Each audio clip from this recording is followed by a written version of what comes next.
67, namaku Bastian. Seorang wali kota memegang kendali atas segala hal di wilayah yang menjadi tanggung jawabnya. Dia bisa menekan rakyat miskin, para pekerja atau bahkan seorang pengusaha dengan ancaman menarik izin mereka. Devan sangat tahu akan kekuasaan ayahnya, oleh sebab itu dia pun menjadi besar kepala dan sok hebat. Memangnya kenapa kalau ayahmu wali kota? Memangnya kamu pikir aku takut padamu? Tanya Albi dengan mata yang terbuka lebar.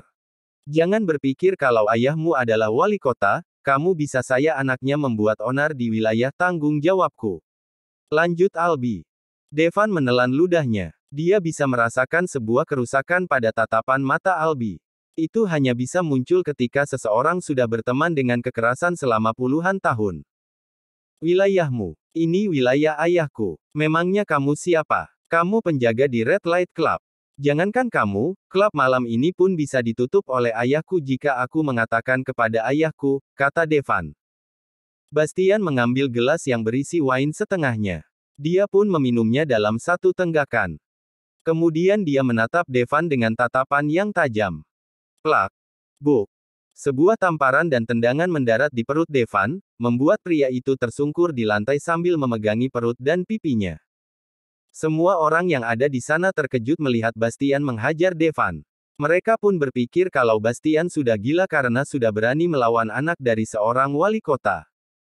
Bocah ini terlalu banyak bicara, ucap Bastian sembari membersihkan tangannya dengan tisu yang ada di atas meja.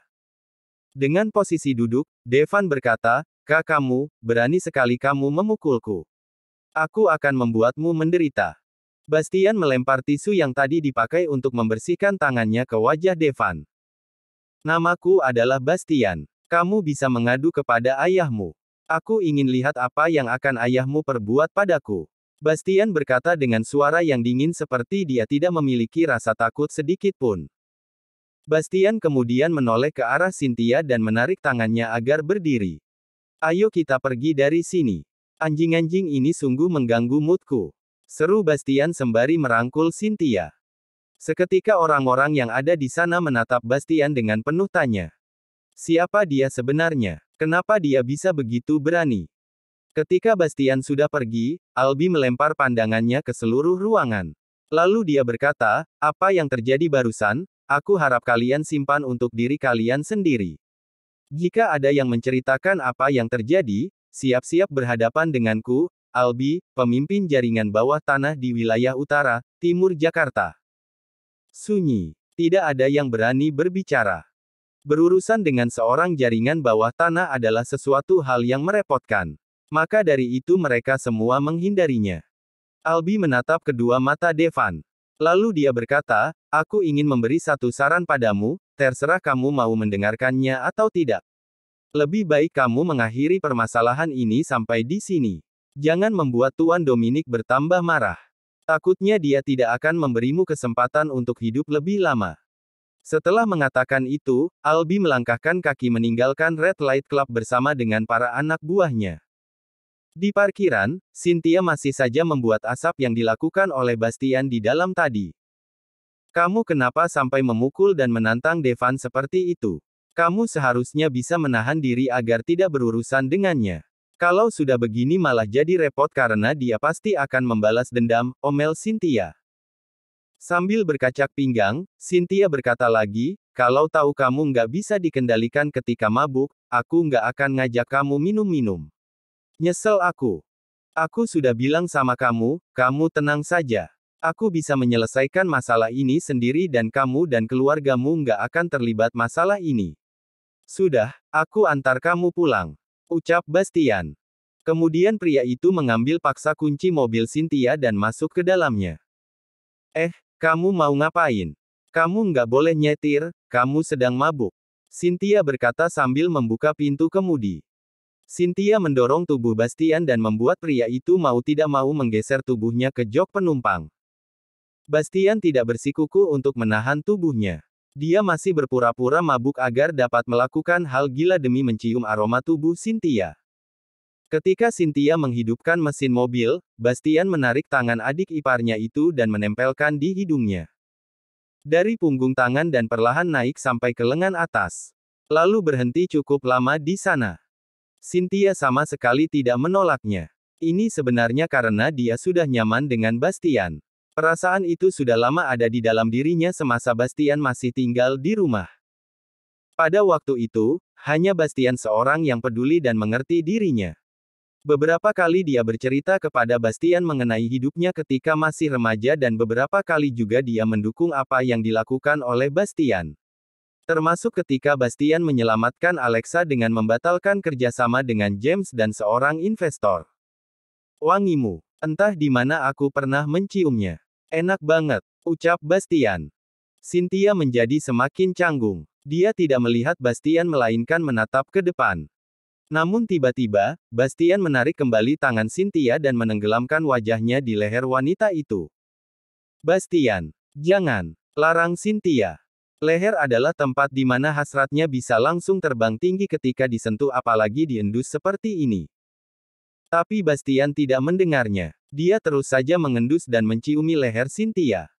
Sial bagi Cynthia, dia ingin menolak apa yang dilakukan oleh Bastian karena dia status Bastian adalah kakak iparnya, tapi dia tidak bisa. Akal sehatnya perlahan tertutupi oleh hasratnya yang semakin meninggi. Namun kemudian Bastian tiba-tiba menghentikan apa yang dilakukannya. Dia masih bisa menahan diri agar tidak bablas. Keinginannya hanya satu, aroma tubuh Cynthia. Bukan berhubungan badan. Ayo kita pulang, ucap Bastian. Cynthia membuka mulut dan matanya lebar-lebar. Kemudian dia menggelengkan kepalanya, lalu melajukan mobilnya. Sialan. Setelah dibuat terbang, ditinggalin begitu saja. Dasar cowok brengsek, batin Cynthia. Selama perjalanan, tidak ada satupun dari mereka yang mengeluarkan suara. Keduanya yang lebih suka diam, menjadi salah satu penyebabnya selain rasa canggung yang ada dirasakan oleh Cynthia. Ketika memasuki perumahan di mana rumah Cynthia berada, dia melihat mobil milik James berada di perempatan blok di bawah pohon yang menutupi sinar lampu jalan. James, apa dia lagi di rumah untuk menemui Alexa? Tanya Bastian dalam hati. Ketika mobil sudah masuk ke garasi, Bastian langsung bergegas masuk ke dalam rumah. Saat dia membuka pintu, dirinya akan meledak. Namun, tidak ada satupun yang ada di ruang tamu. Bastian mengerutkan keningnya. Kenapa? Jam segini Alexa sudah pasti sedang tidur pulas, kata Cynthia sembari melangkahkan kakinya melewati Bastian. Cynthia kemudian duduk di sofa dan menatap Bastian. Kamu mau langsung pulang atau tinggal di sini? Tanya Cynthia. Aku kayaknya istirahat di ini dulu. Kamu lebih baik langsung tidur. Kalau Mama Emi melihatmu masih melek jam segini dan mulutmu bau alkohol, kamu akan kena damprat nanti, ujar Bastian. Bastian memilih untuk tinggal sejenak di rumah yang pernah dia tempati selama 3 tahun karena dia memiliki sebuah firasat yang tidak beres. Dan dia hanya ingin memastikan semuanya baik-baik saja. Kamu benar. Aku langsung masuk ke kamar. Kalau kamu mau tidur, tidur saja di sofa lantai atas. Mama nggak akan ganggu kamu seenggaknya sampai pagi nanti, kata Cynthia. Bastian menganggukkan kepalanya. Setelah Cynthia naik ke lantai 2 dan masuk ke kamarnya, Bastian duduk di sofa ruang tamu. Pikirannya tertuju kepada mobil James yang dia temui di perempatan blok. Apa mungkin dia punya teman di komplek ini juga? Atau dia sedang merencanakan sesuatu? Tanya Bastian pada dirinya sendiri. 68, Tepergok. Bastian bangkit dari duduknya dan berjalan ke dapur untuk mengambil minum. Namun ketika dia melewati kamar ibu mertuanya, terdengar suara-suara aneh yang sangat familiar di telinganya. Itu adalah suara orang yang sedang berpadu kasih. Apa Mama Emi sedang melakukannya seorang diri? Atau dengan tiba-tiba pikirannya tertuju kepada James. Mobil yang terparkir agak jauh dari rumah dan di tempat yang gelap, membuat pikiran itu datang. Terlebih James tidak memiliki teman di perumahan ini. Dengan rasa penasaran Bastian mendekati kamar Emi dan menempelkan telinganya di pintu. Ah! Terus sayang, enak. Suara Emi terdengar sangat jelas. Dia tidak sendiri, batin Bastian dengan telinga yang masih menempel di pintu. Kamu memang wanita murahan. Tapi aku menyukaimu. Tubuhmu masih bagus, aku menyukainya. Bastian terlonjak dan nyaris melompat setelah mendengar suara itu. Dia sangat mengenal suara pria yang ada di dalam kamar ibu mertuanya. James. Bastian masih sangat sulit percaya. Sejak kapan mereka melakukan kegilaan ini? Apa ini karena James ingin membujuk dan merapatkan hati Amy agar bisa menikahi Alexa? Tanya Bastian pada dirinya sendiri dengan berbisik. Tidak mungkin Bastian melepaskan Alexa untuk seorang pria seperti James. Walaupun Alexa memaksanya untuk bercerai dan membatalkan perjanjian pernikahan di antara mereka, Bastian tak akan pernah mengizinkan Alexa untuk menikah dengan James. Ibu dan anak dinikmati bersama. Ini gila. Memergoki permainan gila di antara Amy dan James, tapi Bastian tidak melakukan tindakan yang lebih. Saat ini dia sadar kalau itu adalah ranah privasi keduanya. Dia tidak bisa masuk ke dalam kamar dan memaksa keduanya untuk menghentikan permainannya. Tapi Bastian juga tidak mau kehilangan kesempatan untuk memiliki senjata yang kuat agar James tidak bisa mendekati Alexa. Bastian menurunkan gagang pintu dengan sangat pelan. Namun ternyata pintu kamar terkunci. Pria itu pun memundurkan langkahnya mencari tempat di mana dia bisa mengambil gambar apa yang sedang terjadi di dalam kamar. Tapi, tidak ada satu pun celah. Bastian kemudian menempelkan ponselnya di pintu dan mulai merekam suara. Berharap ponselnya bisa menangkap suara aktivitas di dalam ruangan itu. Terdengar suara erangan yang sangat keras dari dua insan yang sedang bersatu di dalam kamar, menandakan permainan sudah berakhir. Setelah itu Bastian melangkahkan kakinya meninggalkan depan kamar Amy dan menuju dapur. Tidak lama kemudian Amy keluar kamar dengan hanya mengenakan pakaian dalam saja. Dia ingin mengambil air dingin di dapur. Namun sesampainya di dapur dia amat terkejut ketika melihat sosok Bastian sedang duduk di kursi makan dan merokok. Bastian. Amy terperanjat. Refleks tangannya menutupi kedua bukit dengan satu tangan kanan yang ditaruh di depan bukit dan telapak tangan kiri yang ditaruh di kewanitaannya. Sedang apa kamu di sini? Bagaimana kamu bisa masuk ke dalam rumah? Tanya Amy. Aku ke sini bersama dengan Cynthia. Aku istirahat sebentar untuk meregangkan sedikit pinggangku. Tapi aku malah melihat pemandangan yang menakjubkan malam ini, jawab Bastian, tersenyum dan menatap menggoda. Senyuman dan tatapan Bastian itu, jelas sangat meneror bagi Amy dan sukses membuat wanita itu melupakan bagaimana bisa Bastian bersama dengan Cynthia malam hari seperti ini. Jangan menatapku seperti itu, omel Amy.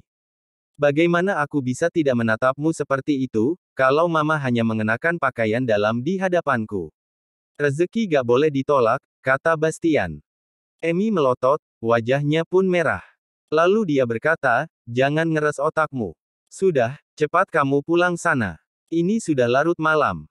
Bastian menghisap rokoknya dalam-dalam. Kemudian dia keluarkan dari mulut dan hidungnya. Kemudian dia pun langsung berdiri ketika Amy berjalan melewatinya menuju ke kulkas. Untuk siapa membawa 2 gelas?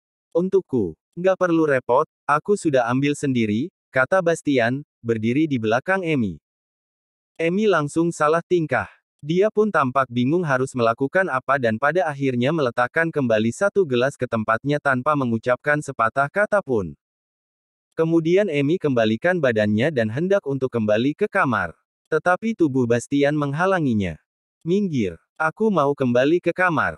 Seru Amy seraya mendorong tubuh Bastian dengan sikutnya. Namun Bastian sama sekali tidak bergeser sedikit pun. Dia malah ini memojokkan Amy sehingga wanita itu bersandar di lemari es.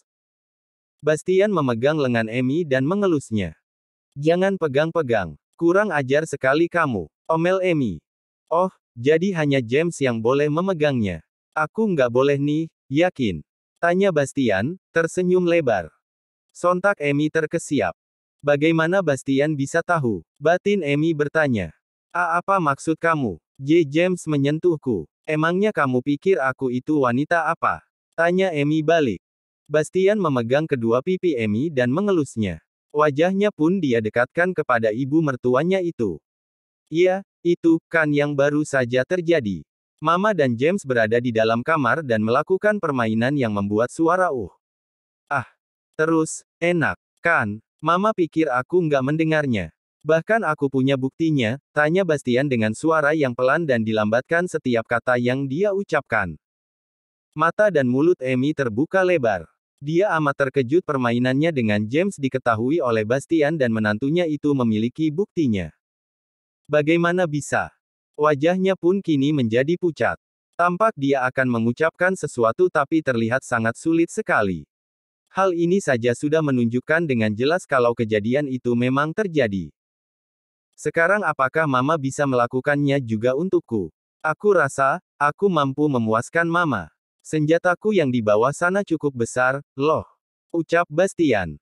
Apa yang diucapkan oleh Bastian membuat pikiran Amy kemana-mana dan membayangkan seberapa besar milik Bastian. Namun kemudian Amy menggelengkan kepalanya dengan keras dan mengutuk dirinya sendiri kenapa dia membayangkannya. Jangan gila kamu, Bastian. Walau bagaimanapun aku adalah ibu mertuamu. Nggak boleh kamu melakukan ini. Ucap Amy saat tangan Bastian sudah melingkar di pinggulnya. Bastian bukannya melepaskan sang mertua, malah menarik tubuh Amy ke pelukannya. Aku yakin, Mama akan puas setelah mencobanya dan akan melupakan James, kata Bastian.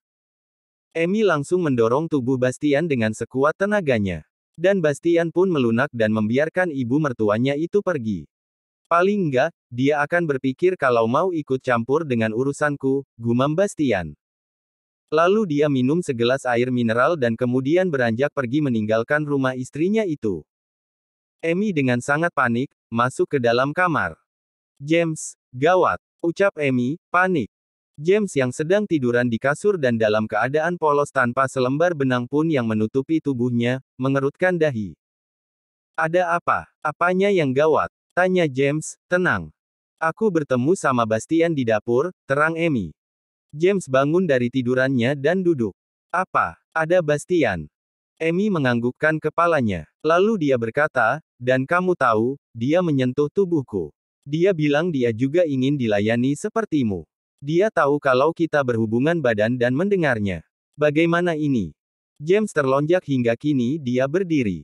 Pria itu pun kini panik. Kamu serius dengan itu? Dia mendengar kita melakukannya. Tanya James untuk meyakinkan. Amy menganggukkan kepalanya seraya berkata, iya. Sekarang apa yang harus kita lakukan? Bahaya kalau sampai dia buka mulut dan menyebarkan bukti yang dia punya. Bersambung.